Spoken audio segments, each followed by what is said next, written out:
मराठी अक्षर भारती इयत्ता 10वी कविता 13वी हिरवगार झाडासारखं. जॉर्ज लोपिस 1950 ते 2005. अत्यंत संवेदनशील कवी. सत्यकथा या अंकातून त्यांच्या काही कविता प्रसिद्ध झाल्या आहेत.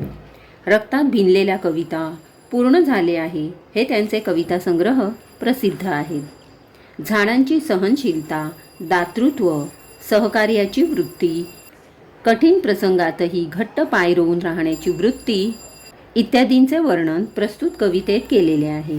आनंदी जीवन जगण्यासाठी हे सर्व गुण आपल्या अंगी बाणवावेत, झाडांसारखे हिरवेगार, ताजे, प्रफुल्लित राहावे असा संदेश प्रस्तुत कवितेत दिला आहे. झाड बसते ध्यानस्थ, ऋषीसारखं मौन व्रत धारण करून तपश्चर्या करत. पक्षी झाडांचे कुणीच नसतात, तरीही झाड त्यांचं असतं. मुळावर घाव घातला तरी झाड मुकाट सहन करते. झाडांच्या पानावरून वहीच्या पानावर अलगद उतरतात दवांचे टपोरे थेंब.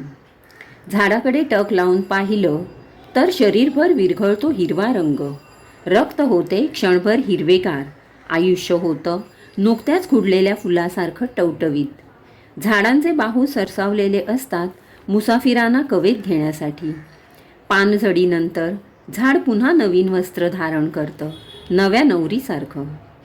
झाडाला पालवी फुटल्यावर फुटते शरीरभर पालवी, अन झटकली जाते मरगळ.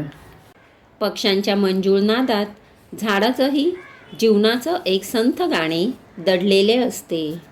हसावं कसं सळसळत्या पानासारखं, मुळावं मुरावं कसं तर झाडासारखं घट्ट पाय रोवीत. जगावं कसं तर हिरवगार झाडासारखं. रोजचं चिंतन करावं कसं तर झाडासारखं.